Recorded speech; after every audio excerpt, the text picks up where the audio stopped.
Good morning and welcome to the SavagePro Race Series hosted by the OCR Report. I am Francesca Curando and I am joined here today by Bracken Crocker. Francesca, thank you so much for having us on today. Thank you for joining me. I'm super excited to have you here. This is going to be some good coverage, so I hope everyone is excited to see it. Yeah, this is stop 3 of the series, and this is kind of moving day right now. We have a logjam at the top of the men's field. Sean Roberts, Ryan Kempson tied for first. And then on the women's side, we have Chris Rogloski trailed tightly by Alex Walker. But Alex Walker will not be here. And as far as we know, and you never fully know with Sean Roberts is not declared for this race. So we have opportunity for the rest of the field to move up into those podium spots in the points chase. It's going to be an interesting race today. Now, Chris Rogloski, as we discussed, is sitting in first on the women's table. She has won 2 of 2 events so far.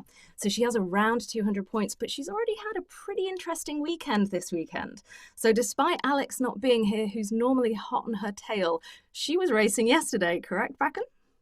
Yeah, Chris doing Chris things. She was out on the West Coast in California, up at elevation in Big Bear, and she put on a clinic.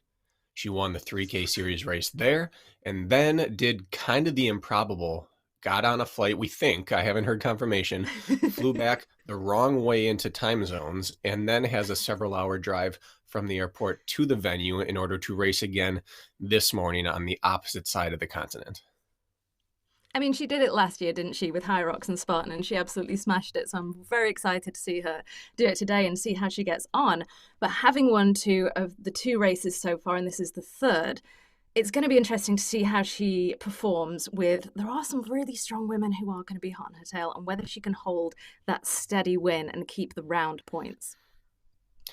There are. Now, on paper, she is the most decorated athlete in this field, but we have an interesting mix of the tried and true faces of Savage Race, like a Jamie Horonopoulos. You have someone like Miranda Kilpinski. They've done this many times, more than Chris, and they know this side of the sport.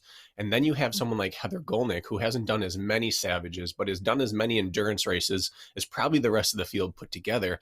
And then you have a really exciting new entrant. We've only seen her once in Savage with Calypso Sheridan. Mm. Now, last time, if anyone who was watching last time might remember, we were watching this woman racing. We're thinking, we don't know who she is. Who is this woman? She's coming. And we couldn't place her. We were going through the names, and it was indeed Calypso Sheridan. She came in 4th. She ran really, really strong. And since then, she has been performing incredibly well. So to have her here today without Alexandra Walker, with Chris maybe running on slightly tired legs, it's going to be interesting to see how she performs. It will be, and we really don't know too much about her in terms of her ceiling. She came onto the scene and sort of took people by surprise, and we didn't know what she could do, but since then, she performed extremely well at Go Ruck Games. She performed extremely well at her debut DECA, and now I think we said, what, did she cut 55 minutes off her 50K on the same course from last year? So it's not even like she ran a mountain 50K and then a road 50K. She ran the same course 12 months apart and cut 55 minutes off it. So her fitness is going in the right direction. Mm-hmm. She's branching out and trying every form of endurance sports, and she's really good at all of them so far. She seemed really good. I'm going to be very excited to see what she does. Let's have a quick chat about the men. So, in the men's table, after 2 races, we have Ryan Kempson and Sean Roberts tied in first place. They both have a win and a second place. But as far as we know, from the start list that we have, Sean Roberts isn't going to be here today. He's not. Now, Joseph Cotto in 3rd will be. But, and again, sometimes we have last minute signups, sometimes people didn't declare, but moving down that list, Kevin Thompson, Gage Hicks, Sam Osborne are also currently not declared. And then you have to move down to John Morris to get the next available athlete. Freddie Thompson will be here as well. So again, it's moving day. We're going to see big opportunities for shifts in this leaderboard today. Someone who maybe didn't have a chance at a podium at the first 2 races might well take 2nd or 3rd place here today and skyrocket way up that leaderboard. And that's the nice thing about how this event works and how this whole series works is there are quite a lot of races and a lot of chances to perform it and to move your spot. Now, 2 people we do have today are Jordan McDougall and Joseph Cotto, who performed second and third last year at Maryland, as far as I'm aware. So it'll be interesting to have them here today running with Ryan Kempson, who, as we know, has performed incredibly well on the last two Savage races. So could see something from them, but it's always a bit of an unknown. But yeah, the men's field, last time we had a really, really stacked men's field with Sean, with Ryan, with VJ and Leon. And yeah, we're seeing a bit of a chance here today for different people to start to change things up and move around differently. Now, this series, it's 7 events, and you have to perform in 5 of them in order to have a chance at the title, one of which is mandatory right at the end. We're on the third, quite a few names missing, so it's always a bit interesting then to kind of discuss, like, what events are people going to be doing going forward? How are we going to handle this? But as you say, we're not always sure until we see that start line who is actually turning up, because people may pull out last minute or they may join last minute. Yeah, being able to drop 2 scores potentially. If you race all 7, you can drop 2. That seems like a lot to be able to drop until you realize you also have to do 5. And suddenly every race does count. If you don't show up to one of them, now you pretty much have to nail every race you're at. But what it also means is that if you are showing up and someone is showing up who doesn't intend on doing the full series, for example, we have Ian Hosick showing up today. He's done a few in the past, but he's never chased the series. My guess is he's not chasing the series, but he's going to be a threat for the podium. And so everyone else around is going, and he can't beat me in the series, but this is my chance for big points today. And he might just chew up some points that kind of just go into the oblivion there. They're not going to be used in the series, but I want them. And so those in-between battles in the race are going to be very, very interesting to watch, because they will determine that difference between being maybe a top 3 in the series and like a 5th or 6th. Well, something that kind of I always think about when I think of this series is that one of the race weekends, Dallas, falls on the same weekend as OCRWC. So there's a lot of the big names that just will be at OCRWC unless, I don't know, they make a weird decision not to be. So it kind of, that frees up a weekend for other people to get points, but also means you're kind of losing a weekend that you can't perform at if you are one of those people that regularly races OCR World Championships. Yeah, and unfortunately for some of these athletes, it also falls down on those group that don't typically have a chance. If Ryan Kempson, Sean Roberts, Leon, if they're all there, that second group, that chase pack, they really don't have that podium in grasp. And today they do. Like, let's say the Dustin Livinggood or Robbie Gendrich or any one of the chase pack. Koto's started to make that move up, but those people are also very much the firm OCR World Championships pursuit crowd. They love that event. They live for that each year. Josh March, those type of athletes who are here today. And so they don't even get to take advantage of that other one too, because they're going after that age group world championship. So who slides up today will maybe determine who decides, maybe I will back out of OCR Worlds this year and take 2 races. So we've just had our first bit of a camera come through here. You can see it actually looks pretty wet and 16 degrees. So it's not cold. Sorry, I'm going to be doing Celsius because I don't understand Fahrenheit. It's not terribly cold, but it doesn't look like optimum obstacle course racing weather. What we know about Savage Race is that the rigs matter. There's always the call for that in OCR. The obstacles don't matter. They're just rhythm breakers. They're more than rhythm breakers here. Not all of them are super nasty, but they all require technical proficiency and a very good amount of focus. But now you add a wetness to them, and any lâché opportunity, anything where you're going to have to swing on one arm and you can't just stay locked at 90 and grip with 2 hands in a death grip. Anything like that becomes significantly worse with even a small amount of precipitation on those rigs. Yeah, I think 100%. I'd say as a Savage race, and there are other events where the obstacles are a real opportunity for people to overtake. We saw it last event with Leon overtaking VJ on give and take. And from that moment on, he had 3rd place and he kept it. We had the Savage rig right at the end at Gainesville.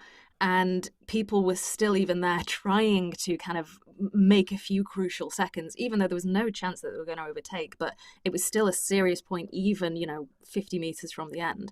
So the obstacles here, there are some that are obstacles just to slow people down, but they do have serious obstacles which do make place changes. And I love that. I love it so much. And you're going to see athletes like um, Shepherd or Maris or people like that who represent these gyms, like let's say a grid OCR gym, who are very serious about their obstacle craft. You see them at the start line when they have an OCR singlet on or race top for a gym that's just known for being very grip intensive. They love Mm. this kind of opportunity because rain is the great equalizing effect in the sport of OCR. Doesn't matter how fast you can run. If you have to stop and retry these rigs or some of these technical obstacles, these obstacle specialists are going to gobble you right up and fly past you. I mean, these guys should come race in the UK because we very rarely have a dry weekend. That's very true. I have a It's buddy over kind of there, standard Chris that it's. Shipley, and Chris sends me his race videos all the time, and he's always soaking wet. And I look at his race videos versus the ones that I have over here, and I can count on one hand the number of soaking wet races I have, and one hand the number of dry races that man's run in the last few years. Yeah, I agree with that. So let's have a quick chat about the obstacles today and what the athletes are going to be up against.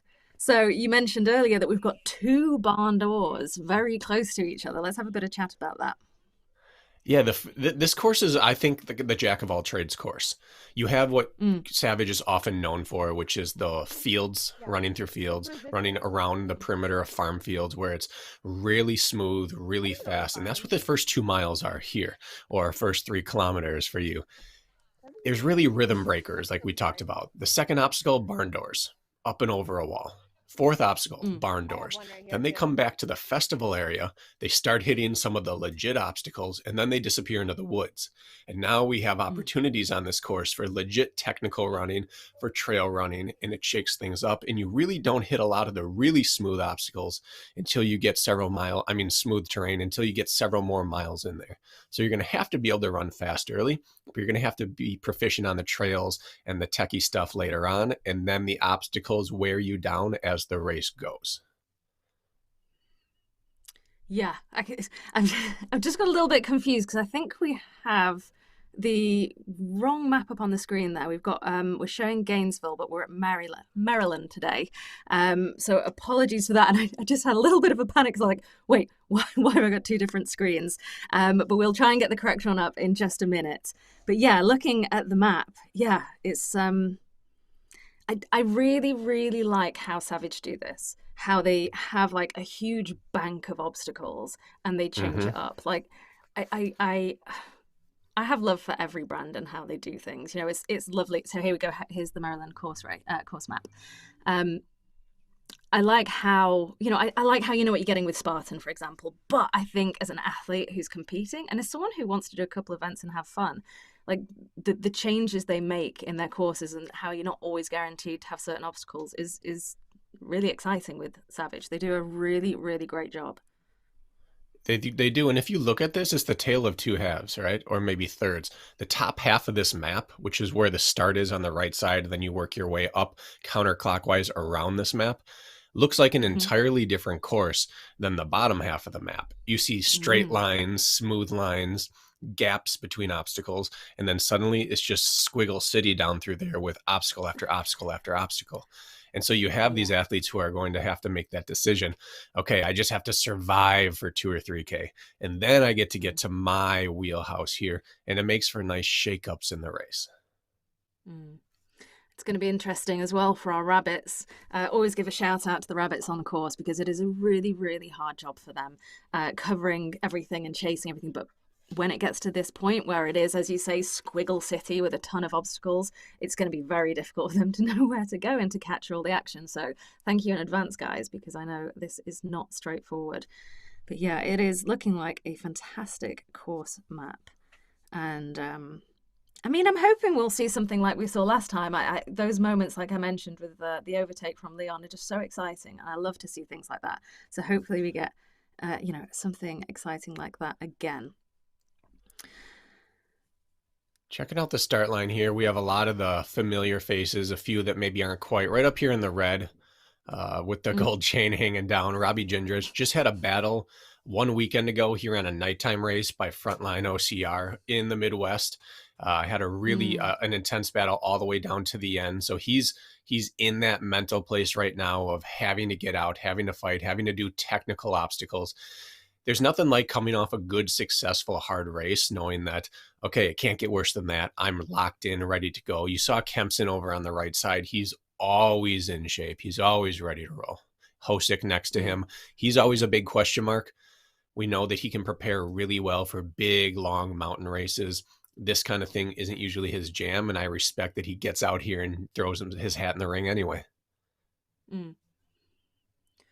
So we're expecting, I mean, let's be honest, we're expecting Ryan to come in first today unless something goes terribly wrong. Do you want to make any predictions on who we might see in second and third? Always a bit of a fun game. You know what? I actually don't love trying to make predictions because so many of these gentlemen I either really like or have to race against at some point. So even though I I never always have to get race caught up against in it, them. I'd rather just say who I think has possibility to sneak up and surprise people. Josh March. He's someone who's not necessarily on the national radar, but really does well at this kind of race. I think he could do well. And I think Living Good, I think that he is going to really throw his hat in the ring and run well here. I mean, I'm sure it's been said a million times, but with a name like that, I just want to see him place incredibly well because it's a fantastic name. Exactly. So that's them. They are off now. The men are off. We're not hearing sound here, but I'm assuming it's coming out to you guys, and you're not just hearing us and nothing from the atmosphere. So as you can see here, we're getting into that first part of the course that we talked about. They're ringing the fields. They're going to already, you can see single file strung out there. Ryan Kempson setting a very, very tough pace. And when he's fit, or times are kind of irrelevant in OCR, but he likes to be able to look down at his watch. And for the non-metric users who are watching here, he likes to be able to see 520 or under pace on his watch anytime it's remotely runnable. And what that means is that if he can just always run 520 pace or under on these type of terrain, and he can hold it for, 10, 15K, it puts the pressure on people from the start to commit to, do I really want to get into that type of pace or do I not? And that's why you see a single file early, because he's happy to sit in that place. I mean, like we said, if we're looking at Ryan Kempson with the speed that he has and the skills that he has, and we're kind of missing some of the guys who would normally be chasing his tail, it doesn't really make sense for the second pack to be chasing him down because they're not going to be taking the podium from him unless something goes terribly wrong. So it makes more sense, let him do his thing and we'll compete between us, because if people are trying to keep up on a speed that is, what he's aiming for and it's good, they are just going to fatigue themselves the rest of the course and it's going to cause havoc for everyone. Yeah, and there are fast runners who you might as well commit to because they're going to get tripped up at some point. He's an OCR world champion. He's as good on the obstacles as anyone here, and he's probably faster than most through it. I was muted. He doesn't mind just swinging aggressively through. So it looks like he does have company early on, but he's not the athlete you can count on a hiccup taking him out. He's going to be just fine on obstacles, but he has a pack of gentlemen here. So we have coming up to obstacle 1. So we have McDougall here running with him, and Jordan McDougall has run for Team USA, trail and mountain running in the past. He is the most accomplished runner in the field. He was at Liberty University when I was down in North Carolina running, and he and his brother are legends. His brother's a D1 cross-country national champion. So of the people in the field that can maybe think about going with Ryan, he's one that can do it without costing himself any sort of race. And what's Jordan's obstacle proficiency like? Well, early on, it was exactly what you would have expected from a stud runner coming over, but he has improved it to the point where he has Savage Race podiums and wins now under his belt. He still isn't bulletproof the way that Ryan Kempson or some of these other gentlemen are, but he has improved leaps and bounds over it. He's now moving towards that 40-year-old territory. Staying healthy has been his obstacle recently. He's been dealing with leg issues on and off for the last few years, but he now can obstacle like a true obstacler. He can obstacle with the best of them. I mean, it must be hard as well, though. It's fine to say, oh, there's not much point in trying to keep up with a runner who's this fast when you know that you're not going to be taking the podium, but it must be very difficult. And we all know it. We've all made that mistake of going to an event and starting too fast. It must be very Hmm. difficult not to get caught up in that. So, I mean, there is a big group of them together. I mean, they're just hitting obstacle 2, barn doors, and we've got 30.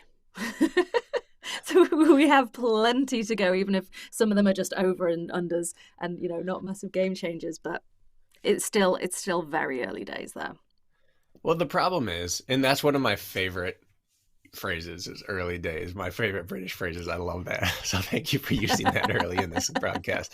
But the problem is that one person went with him. And if one person Mm. goes, then the next person thinks, okay, I'm happy to let one go. But if two go, we all fight for the last podium. And if two go with him, then Yes. everyone else has to decide. So Jordan's decision to, yeah, I can run with him, kind of affects everyone else in this chain reaction down the line. Of, well, now the podium's running away from me. It's not just the lead that's gone, the whole podium's up there. And now there's 4 waiting. And if 4 are going, the rest of us have to commit too. Yeah. Well, it'll be interesting to see how that changes because, as discussed, we've got quite a long area of just kind of flat running, which is just open your legs out territory with not huge obstacles to be getting through before things get to, I love it, Squiggle City.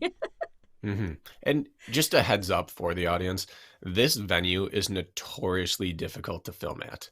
For whatever reason, it is just a dead zone for our cameras, Mm. for our cell phones. And we do anticipate there are going to be several times throughout this course where we just have the cameras go static. And this is what you're going to end up seeing. So if you're looking at it thinking, please just show the race more, we don't want to look at these two anymore, we're with you. We don't want that either, but it's sometimes going to be what we're left with until they come back into coverage range. Yeah, absolutely. It's a really, just to get boring for a second, the technical side of doing this is very difficult, and I don't understand a word of it. I had a good conversation with Will Hicks, who was the founder of the OCR report. We kind of talked through how this works. We did a podcast and the difficulties and also the expense of doing it. So whilst we're on that subject, if you enjoy this and you want to help us and you want to support, please do join our Patreon. Less than $5 a month, you can help support us do this, because this is done as with a lot of help from everyone, shall we say. And yeah, we do apologize. It's hard to bring coverage when you don't have the picture, but sometimes there's just nothing you can do. So I get it. You don't want to look at these faces. You already have to hear us for over an hour, and that's bad enough to have to look at us too. But we'll try and bring you the best coverage that we can with the information that we have. And when we don't, you're just going to have to listen to us waffle. So I do apologize for that.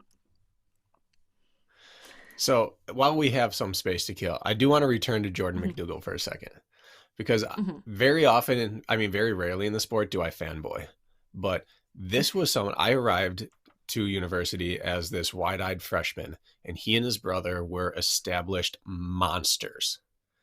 And then when I ran my first OCR World Championship in the inaugural year back at King's Domain in Oregonia, Ohio, he was at the line in his Team USA singlet. And I'm looking at him like, I've watched you on TV. My very first indoor track meet was at Liberty University, where he and his brother ran. And they just kind of treated the meet as a practice session. It was a smaller invitational, and they just casually ran a few races just to get their wheels turning, and I was laps down. And so every time I see him, it takes me back to young Bracken sitting at this in the bleachers, watching him run on the track and his brother, and then my first world championship lining up next to him and just thinking, wow, this is a crazy world we're living in where we all get to compete on a level playing field. And so every time I watch him, he just gives me a good bit of nostalgia. I think it's very easy to forget the level of athlete that we have in this sport because you Yes. can line up with them. I've lined up on a start line with Karen Carlson. I'm not on her level, but I had that opportunity to do that. And you kind of go, but I'm very, well, I'm not talking about you, I'm talking about myself. I'm very normal. Therefore, but no, these athletes are, we have some insanely talented athletes who are running and performing, the kind of sports, and then some of them go into hybrid and crossover sports, the kind of strength and speed and technical proficiency that some of these athletes have and manage to achieve, which is really difficult because you are training so many different things with 24 hours in a day. It is astounding. And I think it's good to recognize that, although this sport may be small in the grand sphere of things, the people taking part are not small. They are very good Mm-hmm. athletes. Chris Rogowski, like we were just talking about, her flying across the country, she's she is an incredible athlete, and we have many of those. And it's such a melting pot. Looking at the front of this first race, Ryan Kempson played football and basketball in high school, American football, and then played basketball in college. You have Jordan, who was running at a high level from day one and has represented our nation at international races. You have people on the female side, Chris Rogloski, the closest thing to athletics she had, she was working with horses. And then she suddenly found sport later in life. You have these people like over on your side, John Albin, who's maybe the greatest we've ever seen do it. Roller hockey was his upbringing. So it's a sport that you can find later in life. And because it's not solely one dimension of just running, pairing the other skills allows these people who some are national team runners, some are non-runners who have just found it later, and some were always decent runners but could do everything else well. They do line up next to each other. And now you have Ryan Kempson, who didn't run long distance in high school or college, running stride for stride with someone who that's all they did for most of their life. Yeah. Well, talking of John Albin, there was a story that I kind of wanted to mention earlier, but there was no point because we're in the middle of coverage. But now we have a little bit of time. I'll talk about it. It was probably, I'm going to say it was probably 2017, because it was a year that I didn't run at Rat Race, which was a big event that we had in the UK. Some people will have heard of it. Or maybe it was 2016. And John Albin was running, and he had, and it kills me that I've slightly forgotten his name, but he was always running second place behind him. Very, very accomplished athlete as well in the UK. Always on his tail. And they got to a point where the second place athlete kind of slipped a bit, and John Albin put out his hand and helped him up. And it was like, oh, what a great vision of sportsmanship. This is wonderful. How glorious. And then it just got to a point where it's close enough to the end, and John Albin just kind of went, see you later, and ran off. And it wasn't even just like, I was just saving myself because I didn't need to run. And yeah, it was such a great kind of, I've never seen that happen in an event before, and it's not like the people that were running with him weren't accomplished either. But he was an incredible athlete. I'd love to get him back one day, but obviously he's got lots of other things going on now that take up his time. Well, he's a great person, and it also shows the power of knowing that you can take off whenever you want. Yeah, sure, I'll help you. Yeah. Would that have been Connor Hancock back in the day? Yes, Connor Hancock, great athlete, like really, really strong runner and fantastic on obstacles.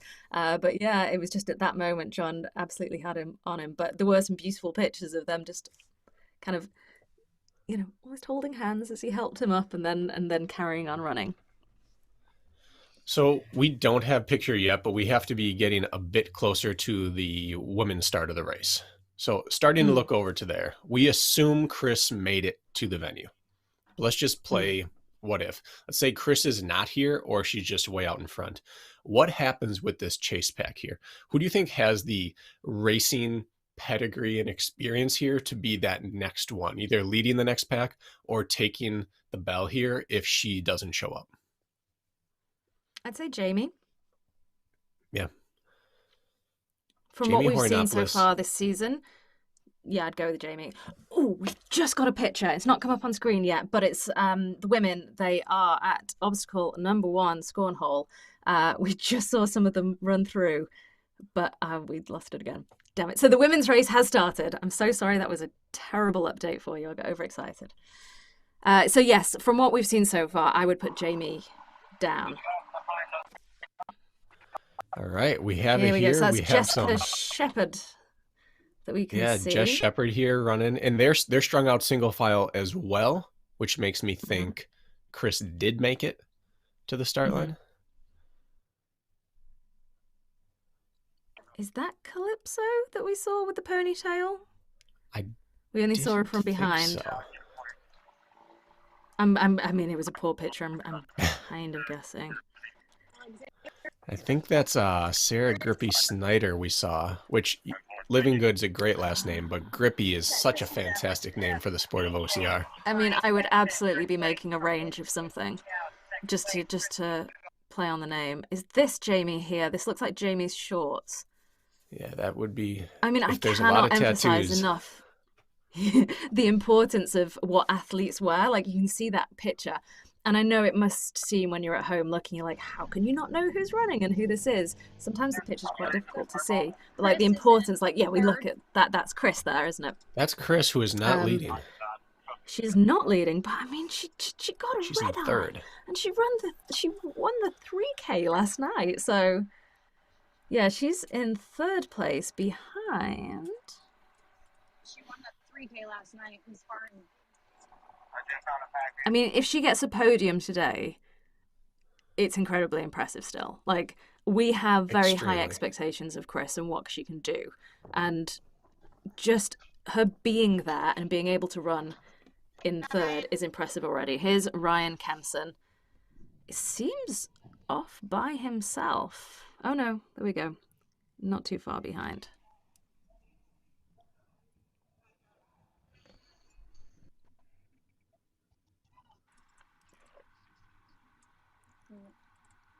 Is that the same for Rachel?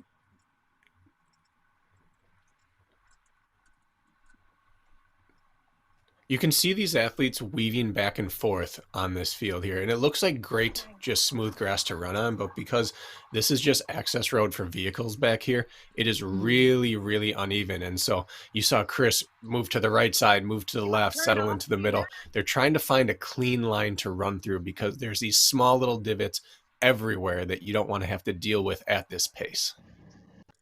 Some of the most difficult events I've done have been running around fields and farming fields in terms of terrain, just because with the grass like that, you're never quite sure what it's covering, and it can just be quite difficult to get your footing and to stay safe. Whereas, when you're running a trail, I don't know, maybe it's a mindset or something, but this kind of running is not my favorite. It is tricky. When it's purely technical, you just go into technical mode. But when you're trying to run fast and smooth, everything shakes you up there.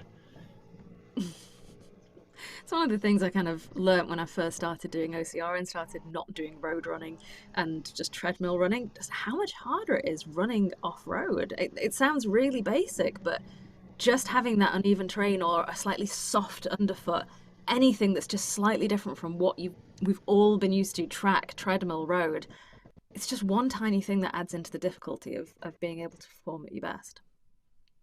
We had a lot of people asking, where's Kempson last night for the 3K? Why isn't he here? Is he maybe dealing with something? He's got, looked like at least a 200-meter lead already coming through at about a mile and a half, 2 miles. It looks like his fitness is just fine. He stayed home, got the home cooking, stayed on the East Coast, and he's looking very, very good so far. It's difficult. There are a lot of events going on between Spartan, Savage, hybrid racing. There are a lot for athletes to choose from, and they do have to choose. And I think people sometimes question why an athlete isn't at every event when they could possibly perform, but they're not machines as well. We do need to bear that in mind. Like they have to choose their A races, their B races, their long-term goals for the year and what they want to achieve, because the season is quite long and they push themselves from the start. So there has to be a choice over what the priority is. Yeah, and he's interesting where he will race any OCR. He doesn't care if it's grip intensive. Sure, he's done some shale hill events. If it's really fast, he does Savage. He does, in the southeastern part of the country, southwestern Spartan races, which are very purely running. But he doesn't venture outside that very much. He's not tried hybrid yet. He hasn't done DECA. He hasn't done High Rocks. Hasn't showed the interest in there. And of the people in this field, he's one of the only top athletes who isn't trying all those other things. Now, he did just do the U.S. Trail or mountain running championship and held his own against the pure mountain runners of the world, especially downhill. He was one of, I think, top 5 downhillers on the entire course, which you're not going to see a ton of on this course, but he hasn't yet had that hybrid bug. And so he is just training for this type of event. Yeah. We're still seeing Chris here in third place, and I would really like to tell you who's in first and second. The difficulty when having the vehicles, which is a great way to keep up with these very, very speedy athletes. But yeah, we're kind of in a position where there isn't the opportunity to overtake. I did something like what Chris did. I didn't race and then go across, 4 time zones and race. Actually, I'm going to pause here and see if we can just get an eye. I think that's Calypso Sheridan in first. Follow Alexander. Alex? Alex Walker? I don't know. It looked like Alex. Yes. If If that is Alex Walker, and we're about to get a little better picture on her. Yep, that's definitely Alex's stride. So Alex did show up.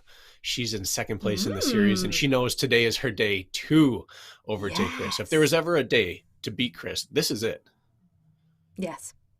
And she, you know, she's not been far behind Chris. It's not that Chris has been miles ahead of her on these other events. She's been chasing her down. So there's not a ton for her to make up. But with Chris having raced last night, having traveled cross country, that's a really long way. I mean, for us in Europe, that the idea of traveling that far and crossing that many time zones is crazy. So yeah, Chris is kind of on the back foot today, and this is Alex's opportunity. And then coming in second place, could this be Calypso?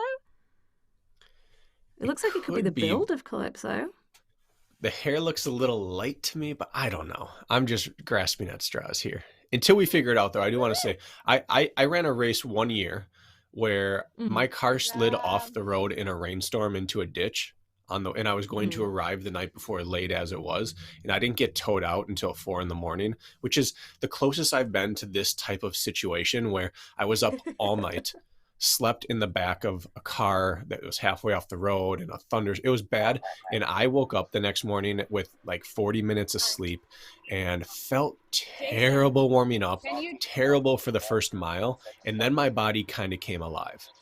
And Chris is on a Yeah. different level mentally and physically than I've ever been in my life. But if her body has to abide by the laws of Can nature, you there's a tell them chance it's 66? she's sluggish Kapinski, until she it's gets not moving Kapinski. here, and It's she might need some of not these Calypso. I mean, obstacles it's to kind of Kapinski. wake her up and come alive. I mean, I know for me as somebody who's terrible at warming up, and I start an event, and then I'm like, oh my God, I'm already exhausted. I Second do need place that is warming up time. 66.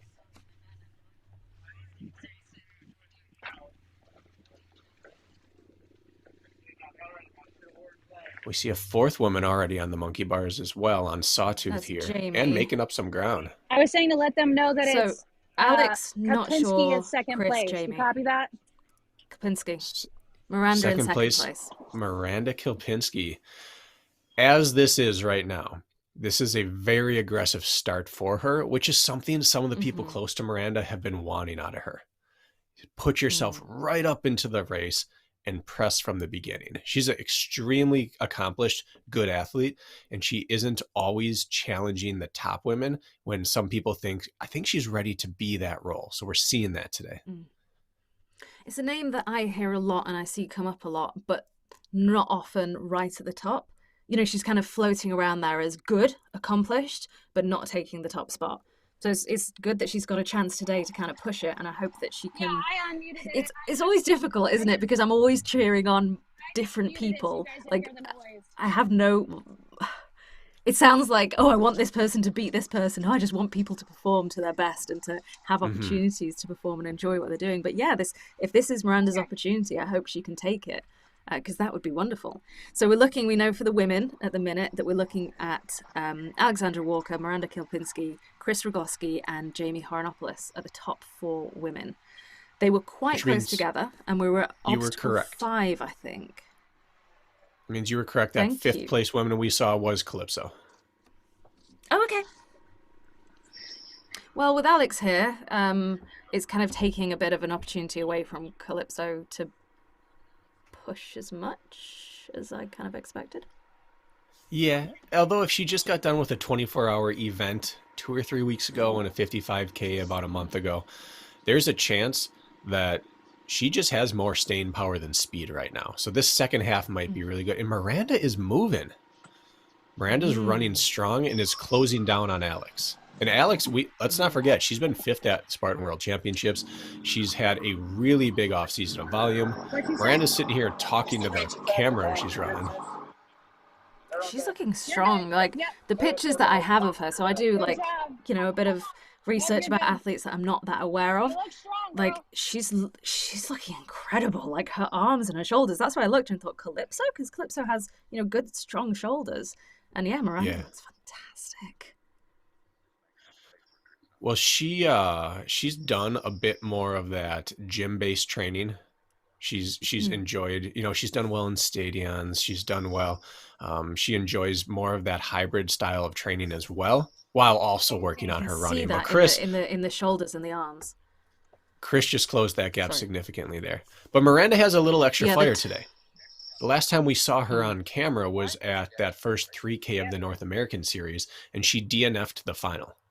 And no one wants to DNF ever, as we see Jamie Horyanopoulos come up here, but she also did it on camera.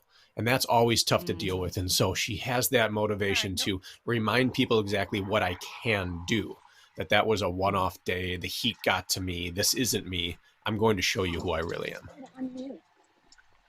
So that was obstacle 6 of 30 Colossus. The top 3 women really, really close together. Chris closing that gap a little bit, but still sitting in 3rd place. And then Jamie, you know, a few steps behind, but enough of a gap that she's not on Chris's tail right now. Obstacle 7, Kiss My Walls. Guys, make room Now, for the pro. I've never seen Miranda Kilpinski with this level of turnover when she runs. She's a good runner, but she is running with some actual faster turnover and pace to her running that I haven't seen in the past as Chris falls off the wall here, which I've never seen Chris fall off anything. Yep, Chris is on. And when you're chasing, Not quite sure. those 5 seconds where are just something Miranda is. Good job, good job. you just can't absorb. And this, I've said it a million times, but this is what I love about obstacle course racing. I've got a video from OCRWC last year, the team event, where on Valkyrie, Chris overtakes Lindsay because she just skips the middles and goes straight across. I think she does 3 handholds and boom, and she's gone. And that's it. And that's the difference in the race. And I think that's what's really exciting. And that's what, and you know that feeling. Anyone who's done a race, whether they're racing at the top or they're doing it for themselves, knows that feeling of anxiety and importance of getting it right. I think I just saw Miranda leaving that crawl there. So she did make it through. If that was her, just saw red compression shorts rising up out of the end and going. If that is her, she made it through the wall with no issues. But last night in that 3K series race, there was a very heavy, it was 80 pounds total of double sandbag carry. And that's really, really taxing. And there was a lot of grip work being done to keep the sandbags up. It was drizzling. They were going up and downhill. You wonder if any of these things are taking a toll on Chris at all. Although Chris looks to be ahead of Miranda now. Yes. So that's Miranda now in 3rd place. I at first thought that was Jamie on so this is Chutes and Ladders. I thought it was Jamie because they do wear similar outfits, but I think that was Chris as having taken 2nd. Chris already went through. Ouch. That's a tough dismount. You never want to hit the ground ever when you're running, but you really don't want to when the ground is soaked and you're about to go touch more obstacles. No. I'm going to make a comment which I did make on the first race we did, which bothered me a little bit here, and I'm gonna say it. Having the cameras having to shout to the men who are clearly right at the back of the male pack to give space to the women, and Chris having to wait a second or two to get onto the wall. It is. I would love for women to have a clear race and a clear run, because there is no way, look at that running from Miranda, there's no way that an athlete who's competing for the podium should have to wait for someone to get out of the way. And I want that to be pushed further, because it's that really bothered me. And we don't know what happened there with Miranda, whether she had to wait, and if a position changes because people are having to wait, it's not okay. Yeah, it is unacceptable, and they should not have to deal with that. But Miranda's running there. She was running at a different pace than these women. She obviously is fired up. She lost her position in 2nd. She fell off the rig. Sometimes that puts people in a bit of a funk, and it takes a while to snap out of it and stop feeling sorry for herself. She's not dealing with that. She is hammering right now. I'm going to keep saying it. I've never seen Miranda run like this. I mean, I know if I run like that, I can maybe hold it up for about 20 seconds. Like, it was good, strong, gorgeous running.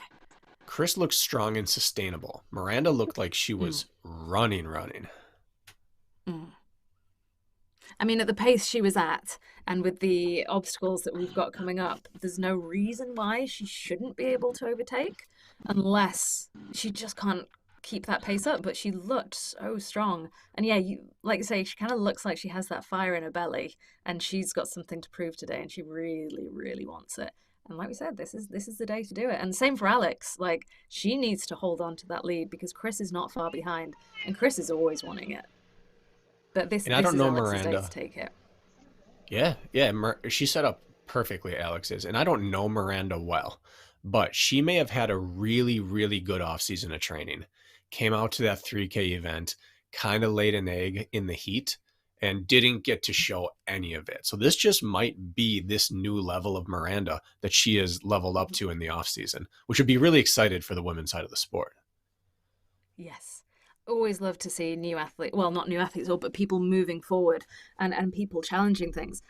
But that's something somebody commented on about the Spartan 3K series is, it's happening later in the day. We're used to races kind of starting at 8 a.m. First thing, maybe a little bit chilly, even if they're kind of happening in the summer, but for an event to happen late in the day, possibly with some heat, like it's different for athletes. It's different from what they're used to. It does make a difference. Yeah, and it was Florida in the heat, no shade, 3 rounds of racing. If you couldn't get we saw VJ with an entire ice chest of just cooling himself down after every single round. If you weren't able to bring your core temperature down, you are going to crash. There's no way around it. It's not a toughness thing. It's not a fitness thing. You get too hot, you cannot continue. That's just unfortunately the way our systems are designed. Yeah. Yeah, it's hard to judge that. I mean, I'm excited about what's going on in the 3K series, and I don't want to talk about it too much because obviously we're at Savage, but it does count because some of the athletes are performing the same. I'm excited to see the change and the development there with OCR and to see how athletes perform differently. Because, I mean, you don't often get one athlete that just succeeds at every event. There's normally a distance, a type of racing that people prefer. So it's really exciting to see something new come to the fore. Now, we keep seeing a flash of a gentleman on screen with blue compression shorts and no shirt. I think it's Joe Cotto, and I think he's in second place right now. So we haven't got a great unpixelated shot of him, but if it is him, I don't want to deny him his airtime. Joe Cotto is, I believe, sitting third in the series right now, and he has kind of established himself. And this is, Joe, don't take this incorrectly, as the best of the rest. You have like the immortals at the top, the Ryan Kempsons, the Sean Roberts, and then you have the stud athletes chasing, and he is the best of that. The best of the rest is a compliment, even though it doesn't sound like maybe the most promising of language, but it is. He clearly bridged that gap where he was not the chase pack. He was head and shoulders above the chase pack. And if that is him who we're seeing on screen, he's cementing that today, that it doesn't matter who shows up. I'm the only one who's able to run after any of you. Do you remember what Jordan McDougall is wearing today? Yeah, he has if I saw correctly, he had American flag shorts on. Nice. Okay. So it should pop on screen. The image I have of Jordan is in bright blue compression shorts. So for me, I would have been like, oh, that could have been him. But no, you recognize better. Great outfit. American flag shorts. This obstacle right here, and you're right, but this obstacle here is really difficult in the wet. There you go. Good job. A version of this I've seen at several different races, and about half of them, there happened to be precipitation on course, or I was coming out of like a stream or a crawl or something. As soon as it's wet, the only way to get to the top really is you see there's something dangling up there. You have to shimmy up, but your feet have to be able to provide support down on this, essentially this log. And it's a slick log, and there are only little bits of rope hanging off for any sorts of purchase for your feet. But as soon as it gets wet, it's almost impossible to really plant your feet on it. And it takes what should be a quick rhythm breaker and turns it into a really taxing exercise where everything has to stay really tense on your body. And it feels foolish that I'm only having to move like 12 inches up in the air, but I can't do it.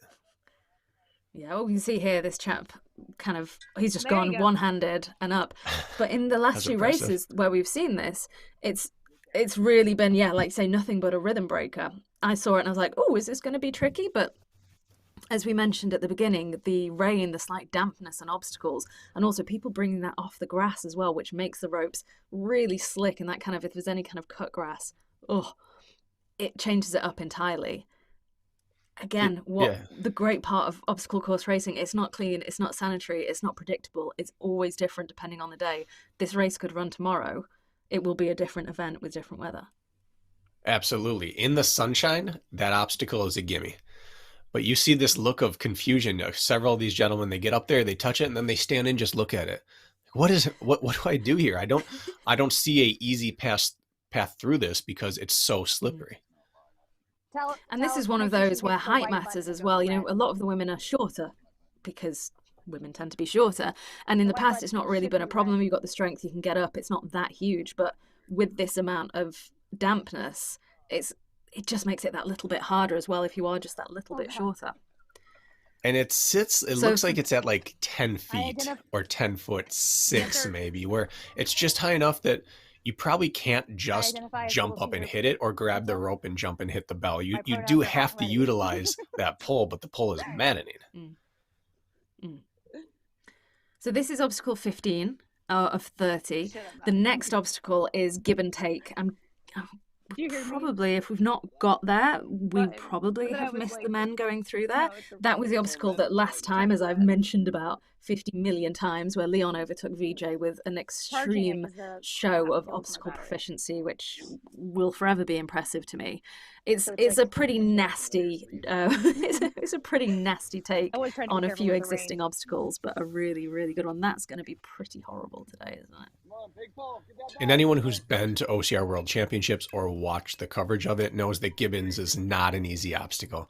And then you combine it with a few other implements on there, and you saw someone like VJ Jones, who is the reigning 3K champ at OCR World Championships, get overtaken because it just wasn't simple.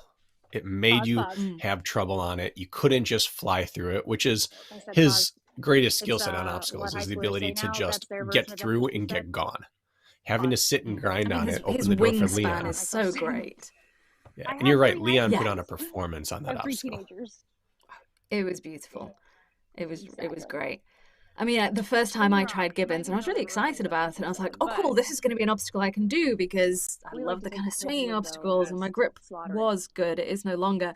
And I just tried it the first time. I was like, yeah, this is really difficult. This is even harder than I kind of expected it to be. It is a mean obstacle, but give and take. They've done something with that. This is my favorite group of athletes to watch go through obstacles, because it puts in perspective, A, how good they are, and also B, how difficult obstacles are. Because they're able to muscle or finesse their way through these, but they can't generally do it quite as fluidly as the pros. And so the everyman watching gets to say, I can see how that would be nasty, but also look at them and say, these people are still really good at what they do. Well, these people would still overtake the average guy. Like, these Correct. are still fast runners, proficient obstaclers. Like, they're not just somebody who's never taken on an OCR before and doesn't know what they're doing. These guys are still very good, and you can see a few people struggling. And it's look at him, he's just climbing it like a rope. Yeah, any way through, I suppose. But that look of confusion when some get there and think, what is the best way to even do this?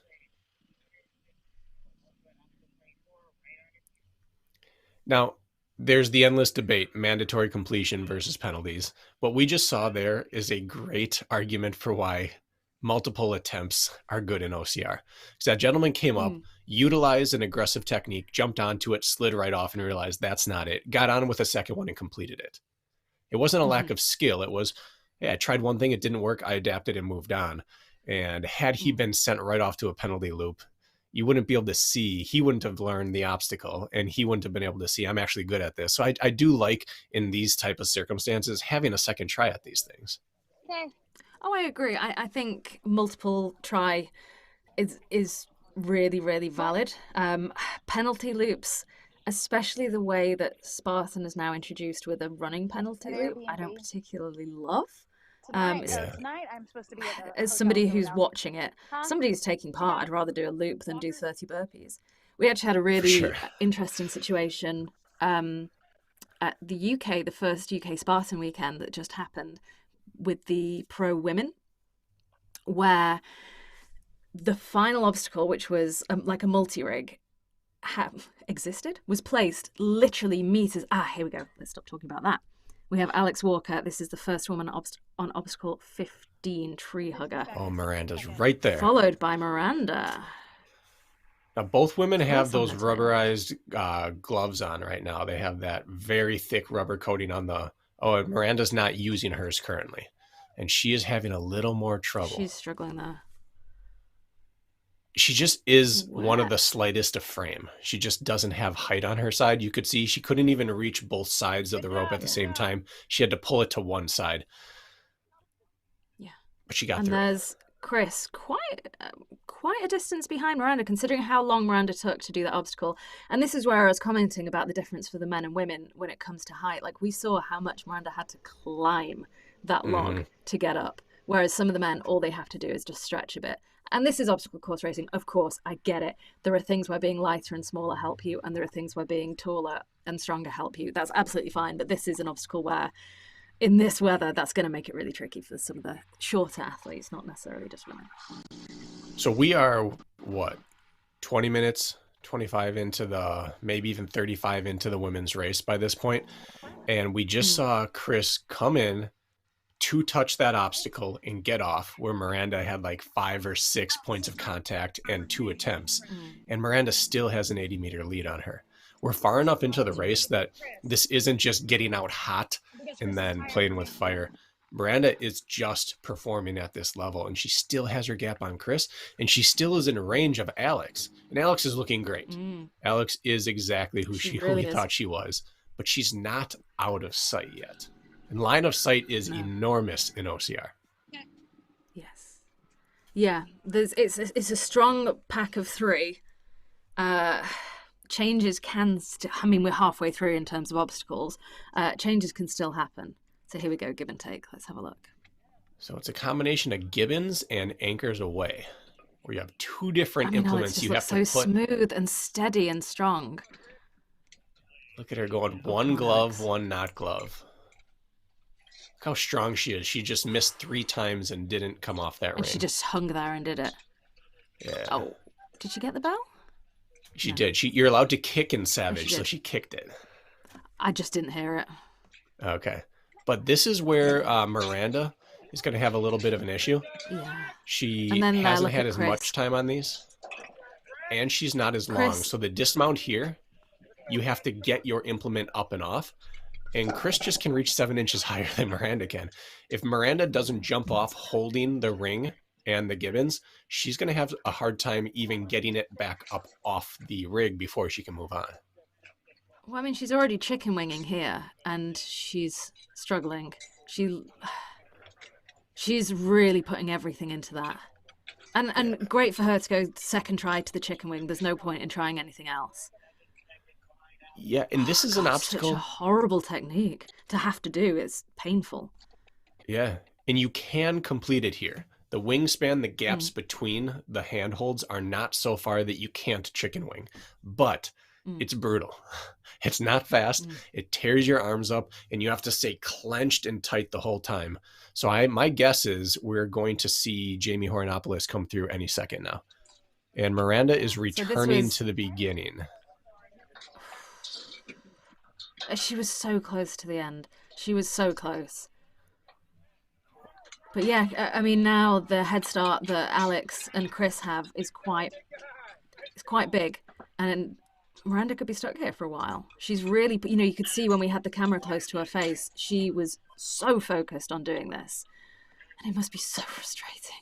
Oh, just maddening to be hanging there thinking, why am I not able to just move through this? I know I can. But each time you don't do it, it gets harder and harder. Although her technique looks better now. She's learning. There you go. Good job. Good job. She's done it. Now she's just got to get her implements. And it's not going to be easy for her. There we go. Maybe Unless we should have her. lower to the ground lanes for the shorter people. Yeah. Yeah, unless we've missed Jamie, that's a big gap that she had. Now, Jamie is someone with wingspan. She's someone that several of these obstacles she could do very well on. Hold on. So sling ring, that's a new obstacle for 2022. We saw in the first race. Ryan Kempson had a few problems with that, and then they slightly changed not changed the rules, they clarified the rules on it. So Okay, this so is, you're you right. thought That this is was Jordan. Joseph Cotto. That Okay, is Jordan. So maybe I had them switched. maybe. Maybe it was Joseph in the American flag shorts. And once again, you're Oh, right. Oh, there's. We're at the finish.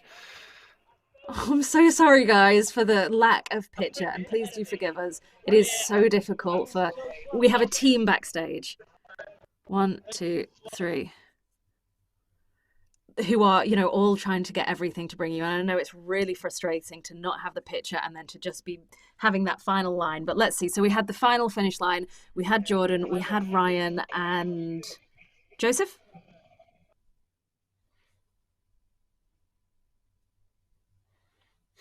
Am I seeing Ryan, Joseph, and Jordan there on the top three? I don't know. My screen pixeled out. Okay. Well, We'll I'm get gonna. That's word. what.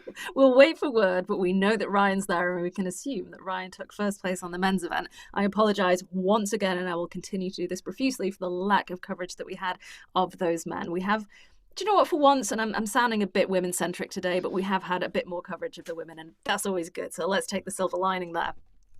We'll But yeah, take that no whenever we surprise can to get see it. Ryan. Exactly.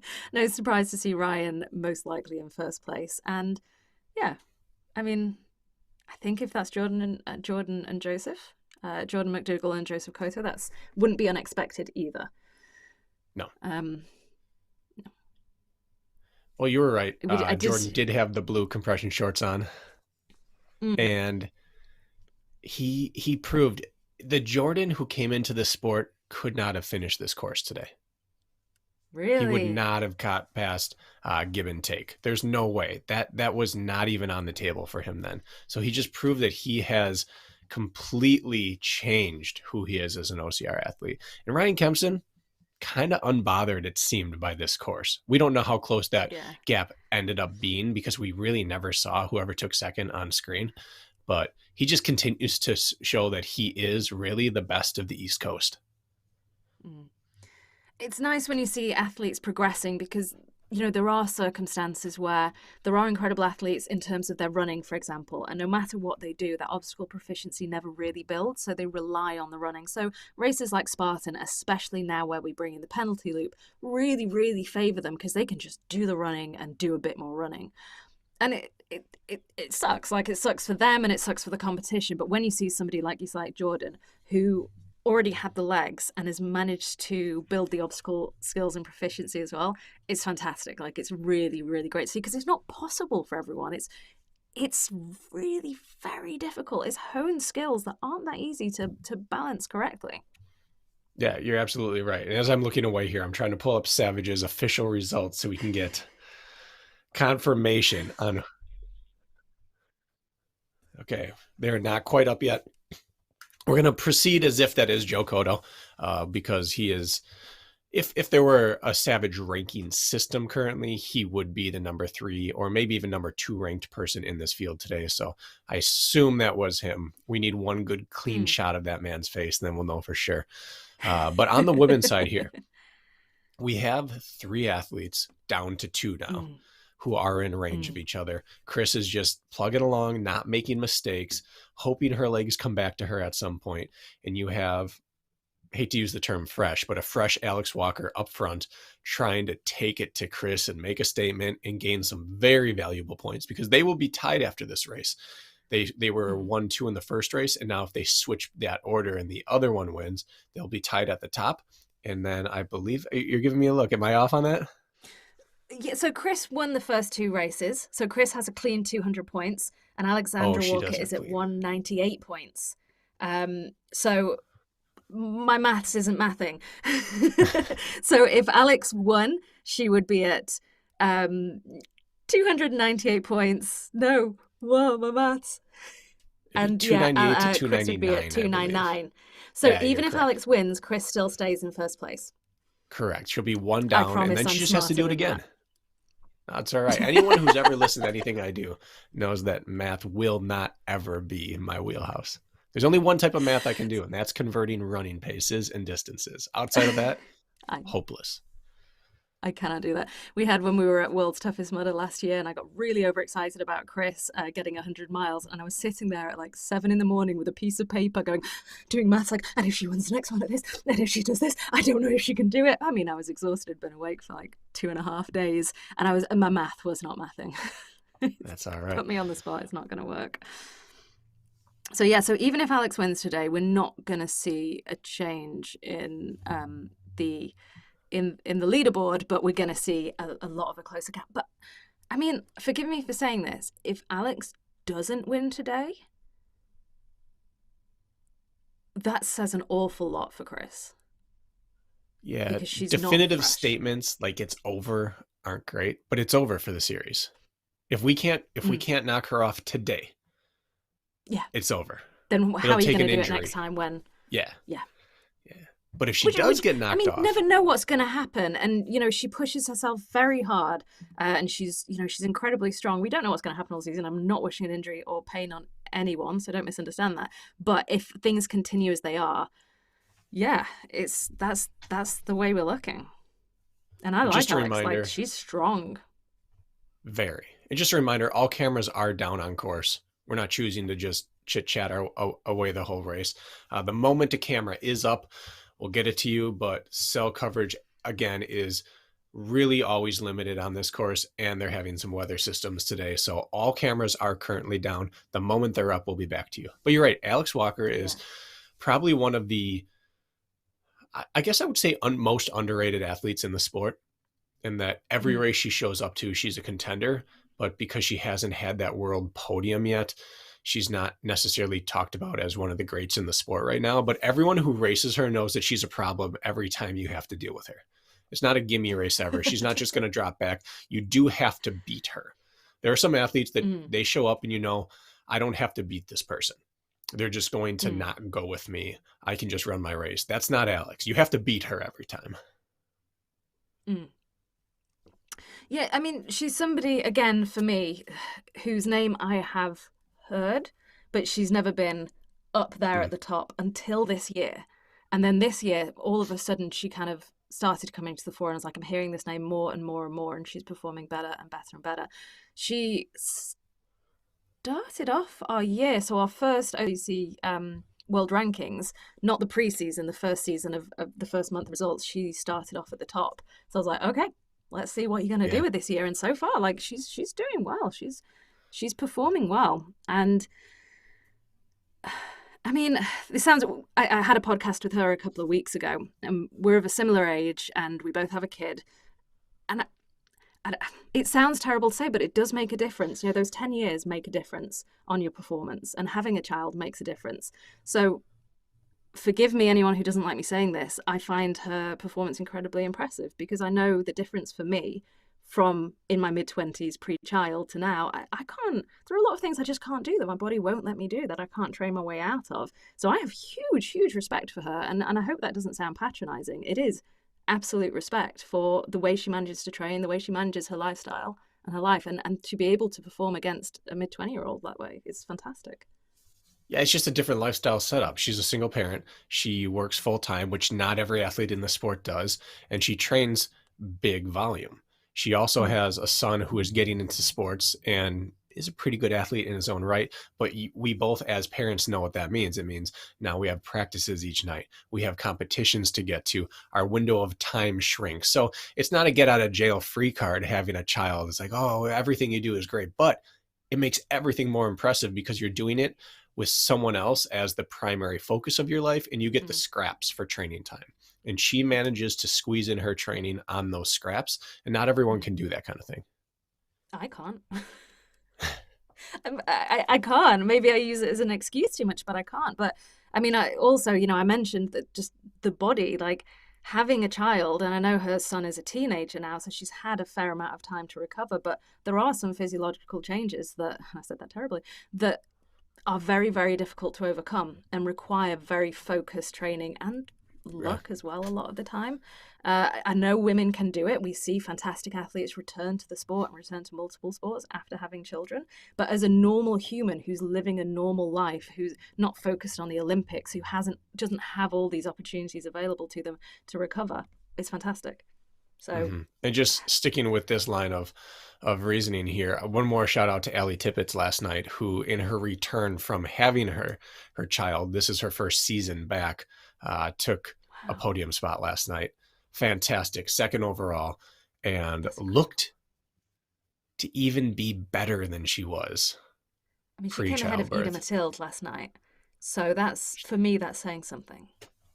That's all you have to hear. She beat a world champ, and this Yeah, is her first season postpartum. So just fantastic demonstration of what incredible. still is available for you if you're Mm, able to get all those little pieces in order, yeah. which is a big if.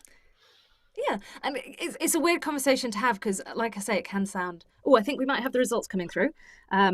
Let's have a look. Men's top 10. There we go. Ryan Kempson in first place with almost a minute ahead, followed by Joseph Koto at 43.30, and in third place, Jordan McDougall. Fourth place was And Ken then Corigliano. sitting in fourth, Go ahead. Air Force Ken. Ken wasn't even on our Yeah, list. I was Ken's one of kidding. the originals. Ken was at the No. very first Savage I ran, probably back in like 2015. He's been here for going on a decade.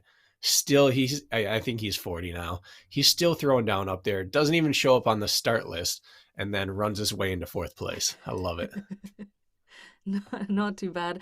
Michael, I don't know how to pronounce this, so I'm going to guess Swazo? Swazo. Do you know? Yes. Swazo.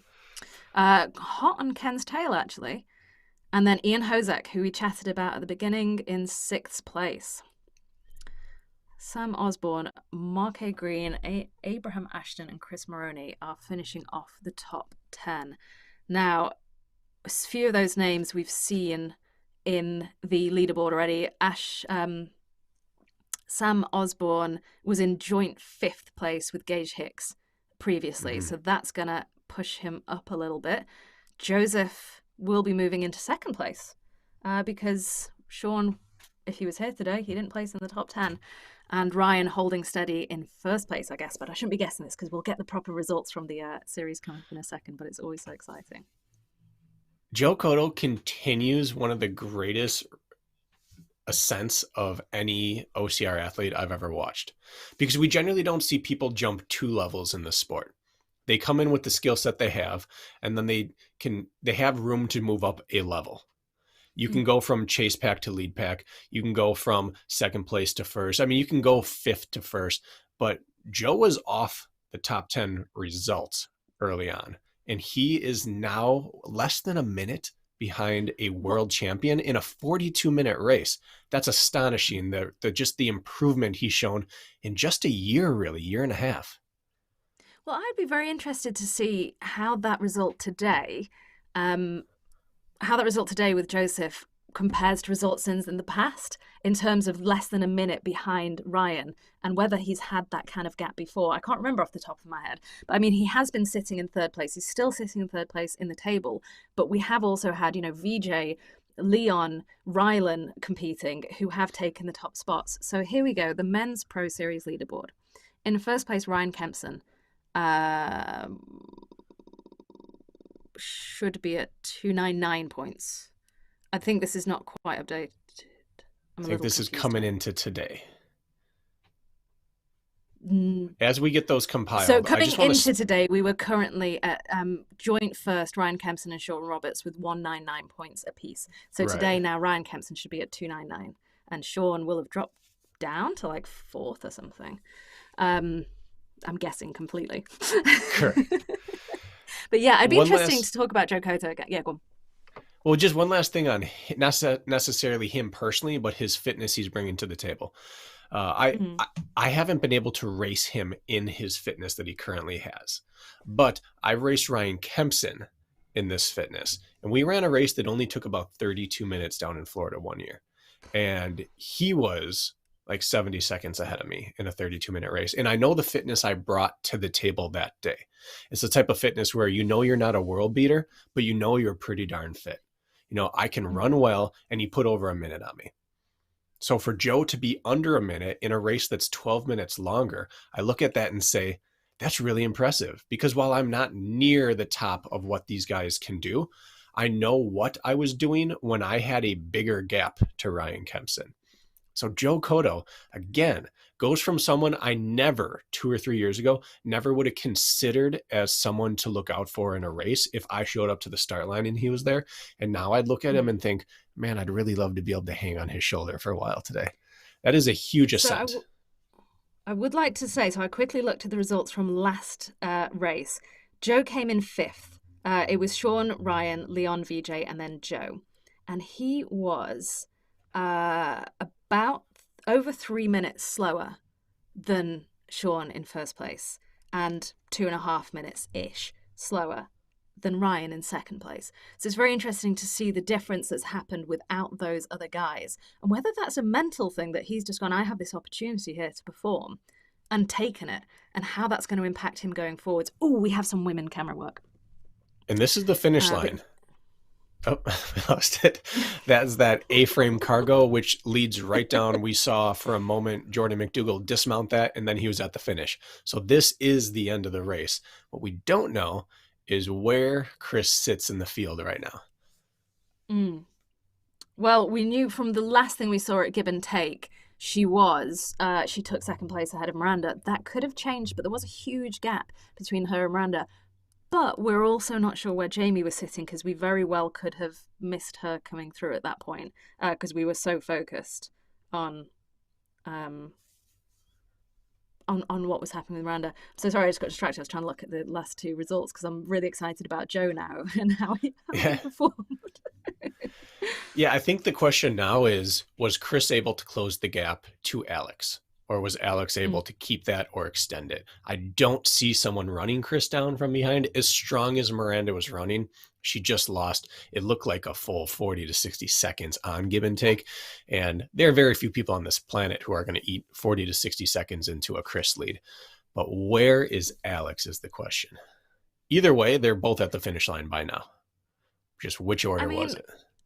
I adore Chris, and I want every success for her, but I think it'd be very exciting if Alex managed to take the win today. I think that's a very it gives us a storyline. It gives the rest of the field hope for the rest of the year. No one in the field wants someone who's a guaranteed win. That doesn't make them happy. You just want a chance. Even if you can't beat them, a chance is all you want. 100%. And that's what's been so exciting with the women's field for a long time. Even with Lindsay, it's never always been a given. So just having a look at the results from the first race, because I'm still obsessed with Joe now. He placed 5th as well on the first event. There was Ryan, Sean, Rylan, Nick Riker, and then Joe. And he came in at 49 minutes 35, and Ryan came in at 44 minutes 19. So wow. That's so exciting. Like, something crazy has happened with him today, because you could just say, well, without all those people there, yeah, he'll place second, but he should still be coming in 5 minutes behind. But he didn't. Like, he didn't. He came in less than a minute behind. And begrudgingly, I'll give it to Nick Riker. It promotes what he did in that race to finish close to those gentlemen and ahead of Joe in, was it like his second Savage race ever? Maybe third. It shows how good he actually raced that day. And Nick, that's the last compliment you're getting from me in a long time. So we've just had word come through for the women's results, and crossing the finish line in first place was Chris. So she managed to claw it back from Alex, despite the lead Alex had and how strong she was. Chris took that win, and that is a little bit terrifying, actually. She is incredible. It is, because what else do you do now? Do you make her to run a 24-hour race right to the start line? Like, I don't know what more you can do to get her at this race in a bad position. They had her on the ropes.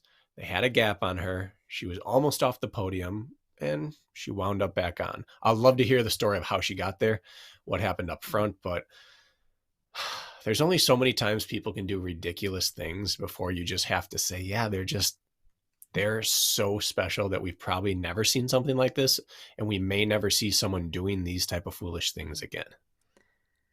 I mean, I do love the name Chris Ridiculous. Just to take it back to last year, she was incredible last year. She did, 7 100-milers. She got the High Rocks World Championships the same weekend as taking the podium at Spartan. and then she did the OCR World Champs. She flew to Greece. She did the Trifecta World Champs, and then she flew back to the US and did 100 miles at World's Toughest Mudder. And I fangirl over Chris massively. There are a couple of athletes that I do, and she probably finds me a bit weird because I find her so impressive. I mean, I cried. I was so happy. I was like, to see a woman do this, to take 100 miles for the first time, and it's been quite a few years, like, it's incredible. It is so special, and I am so happy to be able to see so many of the events that she does and what she keeps pulling out the bag, and to be able to be watching them. Like, it's just so fantastic. And she doesn't need to do anything more. Like, she can do whatever she wants because she's shown, like, she is strong. Okay, I know we all love Lindsay, we do, and she's a fantastic athlete and a gorgeous human being, but I'm so excited to see somebody else come here and prove that there are more athletes out there that can do incredible things. Well, Lindsay was so incredible at the things she does, but she's a traditional, sensible athlete who does the smart, sensible thing and sticks to the things, like the one or two things that make sense to do, and doesn't do nonsensical other things. Chris doesn't care about any of the other rules. All I do on a daily basis is advise athletes. That's it. That's what my daily job is. And I have never one time in my life advised anyone to do half of the things that Chris attempts on a weekly basis, because they are not grounded in science. They do not make sense. The human body does not work that way. And she kind of looks at that and goes, "No, I think I'm fine." She doesn't care. And thus it doesn't apply to her. And she's not bound by those rules. It's nonsensical. She's not.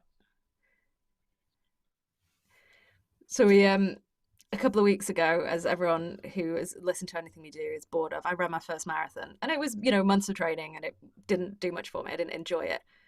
Oh, so we just had word that Jamie got third. So Miranda, who was running very strong in second, she lost a lot of time and give and take. We're not quite sure what happened over that after that.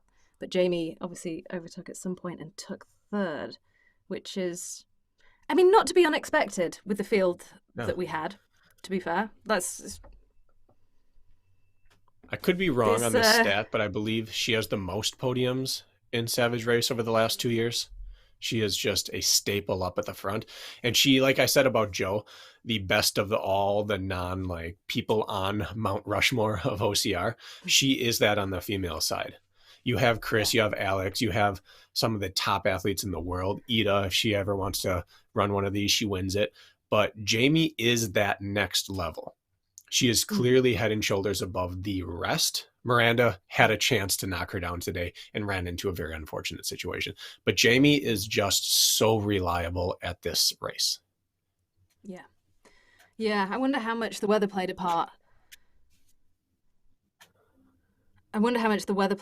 For Miranda today in terms of her difficulties on tree hugger and give and take. Because, as we mentioned, she does have that smaller wingspan, and the damp does make a difference. Like, she was running really strong, but we'll find out at some point, but maybe it was a case of she just pushed a little bit too hard on the running, and then we've all felt that in our bodies when we push a bit too hard on the running, and then the grip strength isn't quite there, or the forearm strength isn't quite there because all the blood's in the wrong place. And it was a great opportunity, but maybe she pushed at the wrong time. Now, Miranda, I'm going to apologize up front if I butcher this conversation, but I had a conversation with her probably 3 years back after a stadium race, maybe 2 years ago. And she was talking about, I love this style of racing. I can do this kind of thing. I can obstacle. I can do strength all day. I just need to get my running up to stay with these women. And here we're looking at a race where we, throughout the race, said, she's the best runner in this field right now. If not, she's running the best in this field right now, and the obstacles tripped her up. So even though she's going to leave frustrated, because she's that type of person, she's very similar to my mindset, which is I have a hard time enjoying races if they don't go well. I'm a powder. It's a really bad mindset that I have. She gets upset after these kind of things as well, and I think it's a sign of a competitor, but she's going to leave upset, but we're leaving impressed. She has flipped her weakness to a very clear strength, and it was kind of dynamic running she put on today. So Miranda, be proud of this race. Oh no, that running, watching it, we didn't get many clips during this race, but we got a few nice clips of Miranda running, and it was really, really lovely to watch. And if you ask me, I'd be like, yeah, no, she's an incredibly strong runner because she did. She looked very, very strong out there, even compared to the rest who are great runners. Now, we did get up before, and then we got some more information. We've got the men's updated leaderboard. I'm wondering if we can have a quick look at that and talk through it whilst we wait for more for the women's to be updated. And just so we're all on the same page, with the coverage we have, the cell coverage, with the availability of, or the lack of availability of cameras, we're not going to be able to get to finish line interviews, unfortunately. If you're looking for the story of the race and how it actually unfolded, you're going to have to turn to the athlete's social. Most of these athletes, I don't know, I haven't seen much of Joe Cotto on Instagram, but maybe I'm just inept at that. But most of these athletes are pretty active online, and you'll be able to pick through their stories and their posts to find out what did happen. So please go check these athletes out. Follow them anyways, give them your support, and that will give you a breakdown of what really occurred out there on course today. Yes. So Ryan Kempson. Oh, so this is the men's top 10. I wonder if we could see the men's updated leaderboard for the Savage Series, where they're currently sitting after 3 races. There we go. Thank you very much. Ryan Kempson in first place with 2:99, so he's got a nice lead now. Going ahead. But it's interesting to see Joe there. So this is his first race where he's podiumed.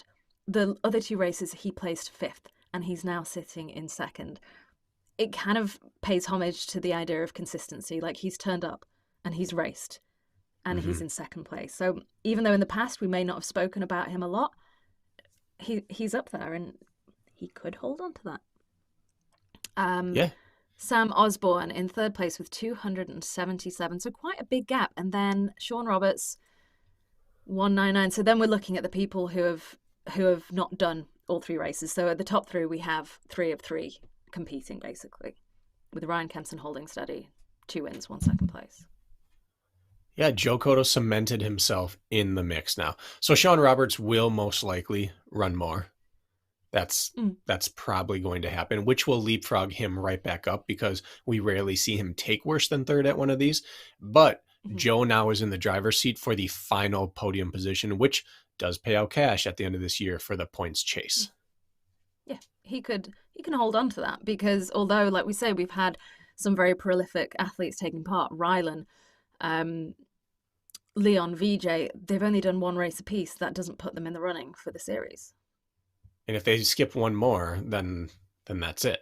They have no more to miss, and odds are they're going to have to. Yeah. So, Joe, well done. That's it. Yeah, I'm a Joe fangirl today. All 3 of those will be at OCR Worlds. I don't think there's any chance that we missed that. Rylan was a podium finisher at OCR Worlds. We had Leon, who's always a threat, Leon's and I believe podiumed. Did he podium in the 100-meter at OCR Worlds? Leon, no. Or did he? No, he didn't do that, but he was in the mix in the 3K. And then Ryan Kempson, team obviously. Event he did very well in. Yeah, and Ryan yes, Kempson. He did. So all 3 of them will be at OCR Worlds, which means that's their 2nd race to drop. So if they can't make it to even one other event, they're out of the series. So Joe's in the driver's seat here. I'm really excited to see how that goes. So that's the men's top leaderboard. We will bring you the women's leaderboard as soon as we have more results. If we have any more results on the women, we'll bring it again. I really want to apologize. At this point, there still are only 3 women across the line, at least according to the website. Again, their website has to update, cannot update until it receives connection. Connection is nearly impossible out in this remote area in Maryland. And so that is about the end of what we can bring to you for updates. Keep checking their website and social throughout the day. And of course, OCR Report will be posting updates as they come in on their social. OCR Report always posts results as fast as they get them, so do keep your eyes peeled there. And as we said, take a look at the athlete's own social because they will be posting stories as they see. Just quickly here, 25% off any race. There is an expiration on that on the 29th of May, but a 25% off if you want to sign up for Savage. And I'm desperate to come and try one because they look so much fun. Again, apologies for the lack of picture As Bracken's pointed out, the coverage is very poor. We hope we've brought you enough that you could kind of get an idea. And please do join us again. The next race is race 4 of 7. It's in Ohio on June the 7th. I just want to take a moment to thank Bracken for joining me today. It was an absolute pleasure to work with you. Thank you for this. Thanks to Jason behind the scenes, who does all the stuff you can't see. To Savage Race for allowing us to be here and putting on this event, and to our rabbits who have one of the hardest jobs running around trying to capture everything. Thank you to the OCR Report for letting us do this too. It has been an absolute blast. Congrats to all the athletes out there, and we will see you June 17th in Ohio.